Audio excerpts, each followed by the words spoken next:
Namaste, my dear friends.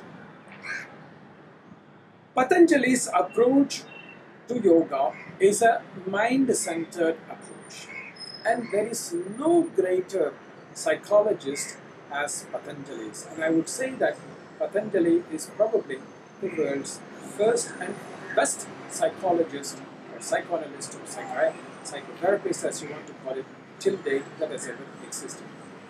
And the way Patanjali understands the mind is phenomenal, because Patanjali understands the mind in multiple ways. First of all, he presents the paradigm that yoga is a mind-centered paradigm, where he says in the very beginning, Vrittayaha, Panchatayaha, Klishtaha, Aklishtaha. The mind's activities are the source of our suffering or the source of our non-suffering. Which means the paradigm of yoga is one that focuses on the mind-based approach. But at the same time, Patanjali understands the mind in multiple dimensions. He understands the mind through what is called Chittamiritis, the activities of the mind. He understands the mind through Chittabhumis, the levels of the minds. And he also understands the mind through Chittabhedas, the different kinds of minds that are operating at different circumstances. That is phenomenal. Nobody else has explored this in traditional sciences nor in modern sciences. Chittavrittis are the activities of the mind, and Patanjali says that we have 5 major activities of the mind. A correct comprehension called pramana, an incorrect comprehension called viparyaya, a comprehension that is imaginative, that is called vikalpa, a state of deep sleep, which is a state of no activity, that is called nidra, and finally memory, which is a collection of all our past experiences, smriti. So these 5, he calls them as the chittavrittis. At the same time, he also talks about the Chittabhumi. He says that there are different levels the mind can exist. The most lowest mind is what is called the chitta mind, the monkey mind, the mind that is jumping from one place to another.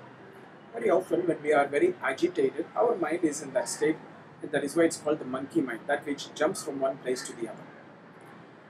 Then there is what is called the dull mind, the mudha mind, where the mind doesn't move at all, it is stuck, it is stagnating, it's heavy. The third mind is what is called the distracted mind.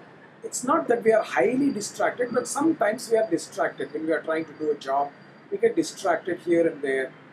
And that is what is called vikshipta mind. Then there is the mind called ekagra chitta, where the mind is able to concentrate and focus in one direction without getting distracted. It means the mind is recognizing the distraction, but is not getting distracted, it is still remaining focused. And the highest level is what is called nirodha, and that is what Patanjali talks about in the state of yoga, chitta, vritti, nirodha, where he says that mind is completely absorbed in the object of focus, where even the distractions don't seem to exist.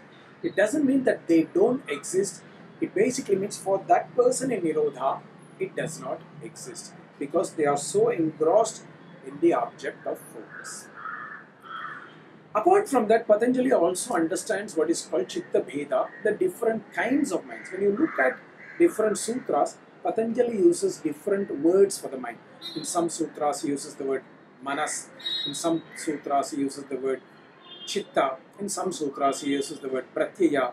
In some sutras, he uses the word sattva, etc. They are all called the Chitta Bhedas, and there are about 6 Chitta Bhedas that are presented throughout the Yoga Sutra. The first one is called the manas, the lower category, which is the external most structure of the mind, that which is close to the senses. The second one is what is called the asmita mind, which is the mind that is identifying with certain things, the ego mind you can call it. The third external mind is what is called the buddhi, which is the intellectual or the analytical mind. These 3 are called the external minds, and then there are the internal minds, the chitta, pratyaya and sattva. The chitta mind is that mind that can hold a focus, that can connect to an object of focus, and that is why Patanjali uses that word for defining yoga, because it's only an internal mind that can connect with an object of focus. The second mind that is in the internal structure is what is called the pratyaya mind. That is a very deep and fluid mind that is there in the state of dream, for example, or in the state of meditation. That is why when defining meditation, Patanjali uses the word pratyaya. Tatra pratyaya ekatanata dhyanam. Because that mind is a much more fluid mind. The last mind, the most internal mind, is what is called the sattva. That is the silent mind. And that is why he uses that word when describing liberation. Sattva purushayoho shuddhi samye kaivalyam. The mind that is absolutely quiet, that which has no movement, no variation, which is very, very still and light. That is what is called the silent mind. And that is the most internal structure of the mind, and that is what can lead us to liberation. So you see how Patanjali has understood so many dimensions of the mind, and that is why he is such a great person in the field of human psychology. Don't forget that, my dear friends. Namaste.